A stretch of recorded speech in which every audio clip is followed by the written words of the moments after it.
Hey, what's up? This is Thomas Ian Nicholas. You might know me as Kevin from American Pie or Hen, Ree, Row, and Gar, Ner from Rookie of the Year. And you are on Blunt, so don't turn that dial or click that mouse or whatever. Oh, this is a fun one right here. We have Thomas Nicholas from the Thomas Nicholas Band and, of course, the American Pie movie series heading our way next week in Australia for the American Pie Emo Nights.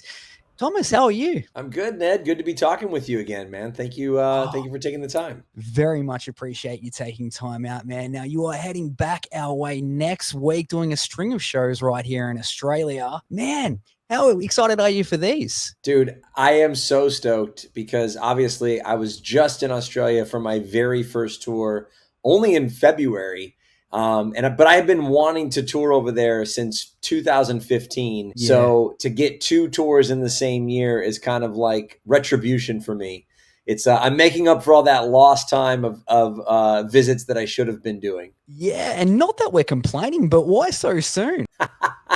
Well, I am obviously I have good ties to Australia. I have my great cousin Ned Kelly on my mom's side, so that's kind of a tie really to Melbourne, and I've got now on this next tour I've got two shows in the area, one in Fitzroy and one in Seaford. Which last time I only played in Fitzroy. Yeah, I love that right there. And we're stoked to have you back as well. Now, you performed with your son on a recent show, or you had your son perform with you. How was that? That must have been an amazing feeling.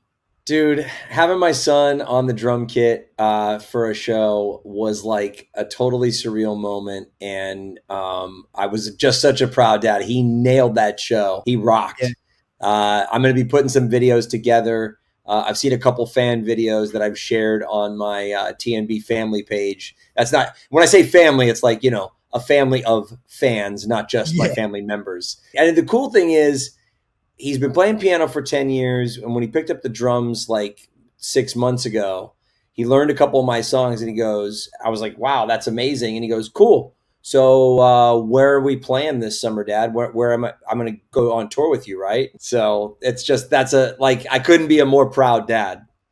That is amazing right there. And only in 6 months as well. That's crazy. I assumed he would have just grown up around it on the drum kit.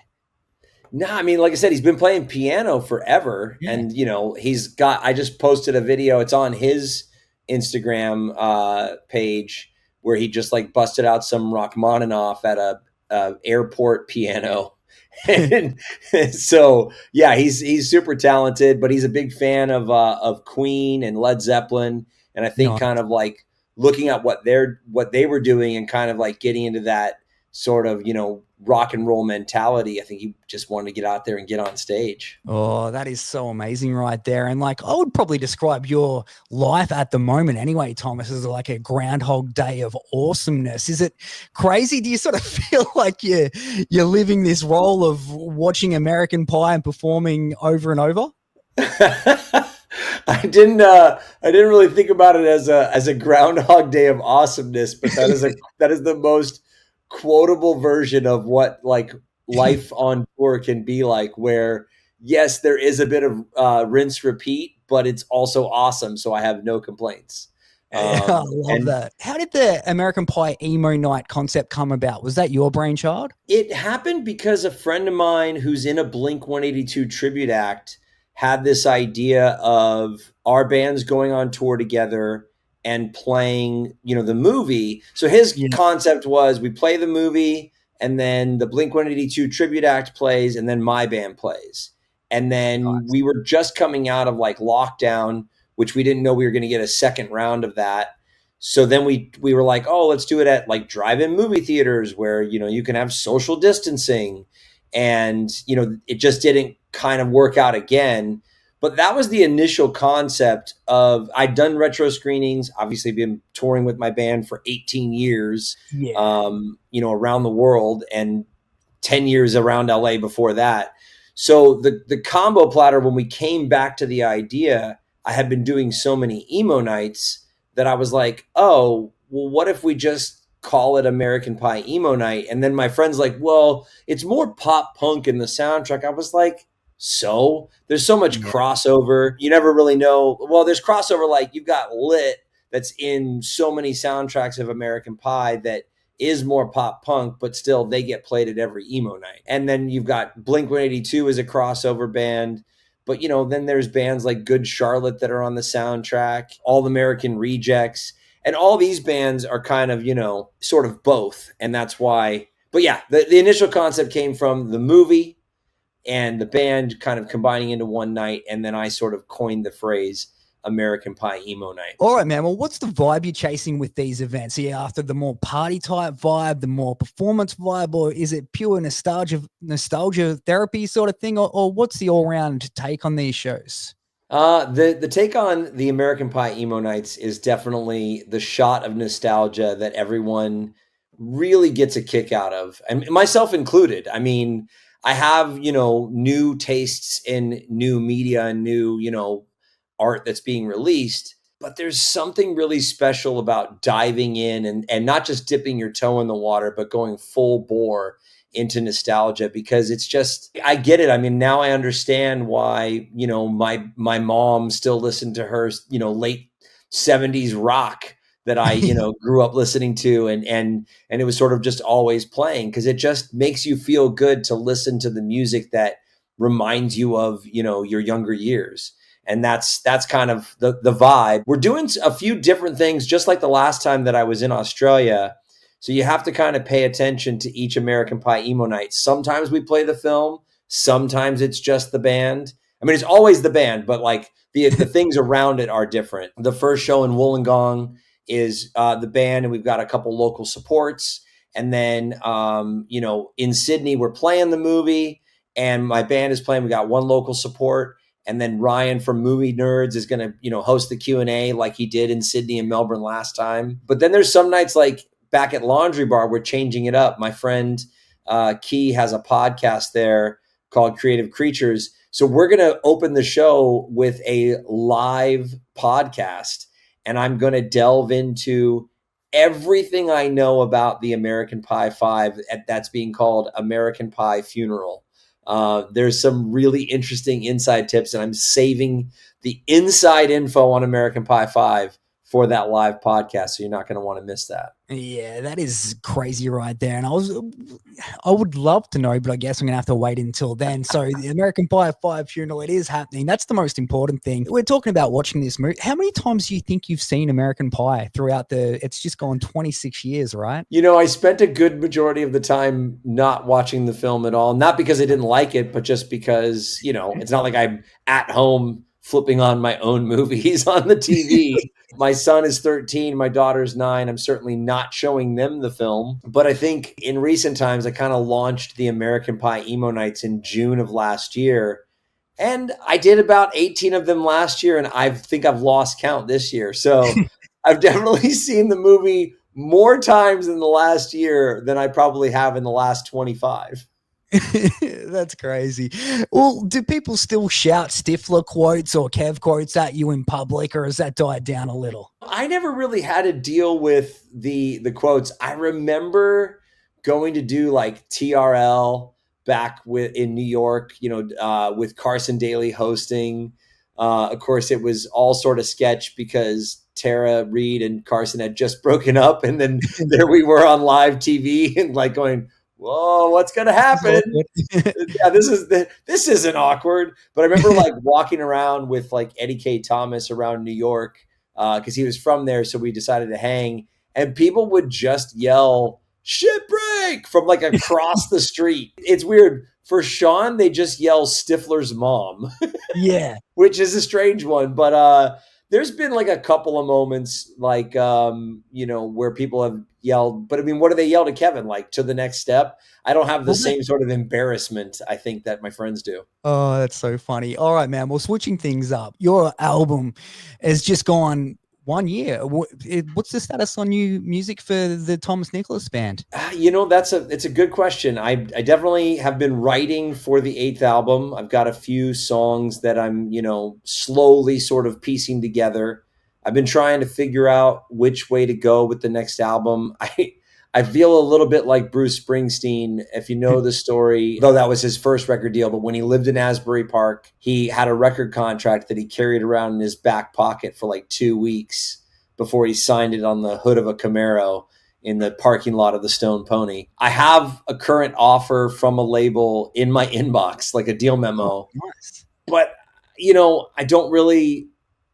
I don't necessarily like it because I like to have full control of the things Yeah. that I'm creating in the music world. So, I'm just still in conversations with them and kind of shopping around to see what's going to be next and whether or not I'm going to have time. Like Taylor Carroll, the drummer from Lit, moved from LA to Nashville. I'm here, so when I'm home from tour, I don't really want to like go work on a record in New York or Nashville. As fun as that would Yeah. be, I want to spend my time when I'm not on tour with my kids. So I got to figure out who lives in. There's plenty of people in LA. I just got to go and figure out who I'm going to work with on the next record. Oh yeah. All right, cool. So it's a bit of a case of watch this space more. So we're going to be okay. Has definitely got legs on it though.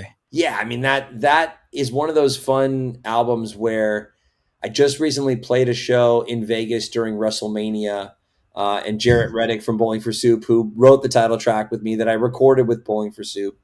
I played a little bit more of those songs at that set, and Jarrett, like after the set, was like, "Dude, that album rocks! Like you have to play more songs Mm. from the album." So you're going to start to see more shows with the band where we're going to be playing a lot of songs from the "We're Gonna Be Okay" album. And then if you want to hear the cover songs, you're going to need to hit an American Pie Emo Night, Oh and that's going to be the differentiation between the band's live shows versus the band's live shows at an American Pie Emo Night. yeah, I think that's a very good idea because like I love seeing the covers, but yeah, it'd be cool to see more of those Thomas Nicholas originals as well. Yeah, I mean, I'm definitely infusing some more into the show this time around than I was in February. So you will get to hear some extra ones. My daughter's favorite track on the album is "Give Them What They Want." So Yeah. that one's now in the set. And then I didn't realize it, but there's a tune on there called "Just Leave It" that we originally wanted Newfound Glory to do a feature on it. Jordan and Cyrus didn't see my message in time, and then we were going to have Chris Rowe from the Ataris feature on it, and he was on tour. So we were like, well, we have to do the song, even if we can't get one of our friends to come do it. So I just sort of left that song because it was a failed feature for me. I like sort of left it to the album. And then recently I played it live. That song slaps live. Yes. So that is now in the set every time. And yeah, that's a fun one. Oh yeah, looking forward to that, man. All right, well, you're on the road a lot. I want to know what's been the wildest or weirdest fan interaction that you've had throughout all of these emo nights and whatnot.